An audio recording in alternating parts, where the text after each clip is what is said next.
Hey guys, just wanted to go over the editorial review real quick. Just a couple of points here. So this is the review of an editorial, so you're going to have to find one. There are great editorials in respiratory care, and many of them are for free. Remember, we can go 3 years back to January of 2019 to find delicious delicious editorials to review. And then also New England Journal of Medicine, American Journal of Critical Care Medicine. A lot of your hospitals have subscriptions to these and let staff members gain access to them, so you might want to use that as a reference. So the editorial review, we need to learn how to review one before we write one, because we're going to write one here in the next week or so after this week of the editorial review. So how do you do that? Well, first of all, we need to understand what editorials do.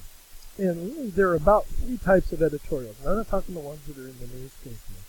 Those really technically, unless it's written by the newspaper or is professionally done, typically tend to be more rants than editorials. So we have editorials that explain, editorials that evaluate, and editorials that persuade. Because you're trying to do one of 3 things. It's pretty easy. You might have to read through the article a couple of times to see what the author's trying to do, but you'll usually be able to funnel it down to one of these 3 types of editorial. The thing that I need you to do, and we're going to write a paragraph on what type of editorial it is, and you're going to write a paragraph on the background information, and this explains the situation or topic briefly that is in the editorial. Then you also need to tell me what the stance of the author is. Where are they falling on this subject matter? So you're going to take a paragraph and do that. Now, the reasons that support the author's stance are usually 3 or more reasons within the editorial, so they're going to back up their play, so to speak.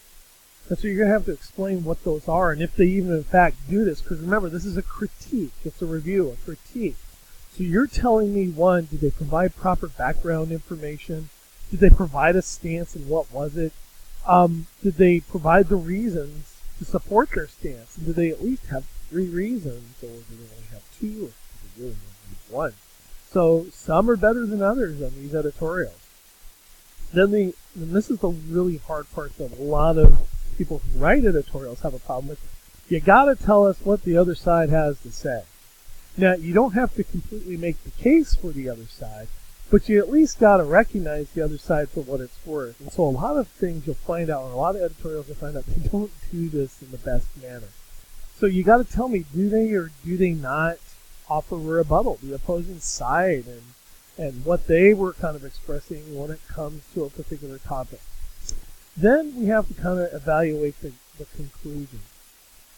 And in the conclusion, the author should provide solutions to the problem that they feel is occurring or the stance that they're taking. And so you're going to need to read that conclusion and tell me whether or not the author actually did this. I kind of review the learning outcomes here. This meets student learning objectives for the respiratory care department, SLO1, writing in the profession, SLO3, critical inquiry and evidence-based medicine. So the assignment, I provide a nice little outline here how it should work. So remember that this is an editorial, and it should be from a significant journal. So the American Journal of Critical Care Medicine, CHEST, New England Journal of Medicine, Respiratory Care, all have excellent editorials. Can't be older than 3 years from 2019. Has to be a full editorial. And remember, as always, all citations and references that you use must be in APA format, 6th edition. I have an outline here. It kind of goes over. You should have a title with your name, class title, and date. And then each one is just a paragraph. Type of editorial, it's going to be a paragraph. The 5 criteria, 1 paragraph each, or 1 to 2 paragraphs, depending on how wordy you want to get, explaining the critique that you did on the author's work. And remember, we are critiquing the author's work. So you're allowed to say, did they or did they not meet the criteria? Did they or did they not have proper background information? Did they or did they not provide a stance? Did they or did they not provide reasons to support their own stance, and they have facts supporting that? Did they or did they not provide a rebuttal? And did they or did they not provide a conclusion which offered solutions? Okay, that kind of work themselves back into the writer's stance. So make sure that we keep this in Microsoft Word with proper grammar and spelling. You know, this 3 pages, by the time you get this all out with all the paragraphs, you're going to be darn close to this.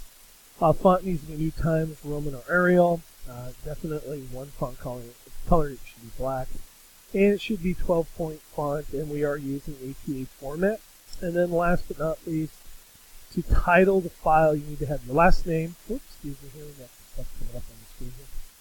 Last name, ER for editorial review, the class RC443. Whoops. Let's change this in real time here. And of course, the year 2019. This will be due on Thursday. Sorry guys, a little tongue tied. This will be due Thursday, April 25th by 11:55 p.m.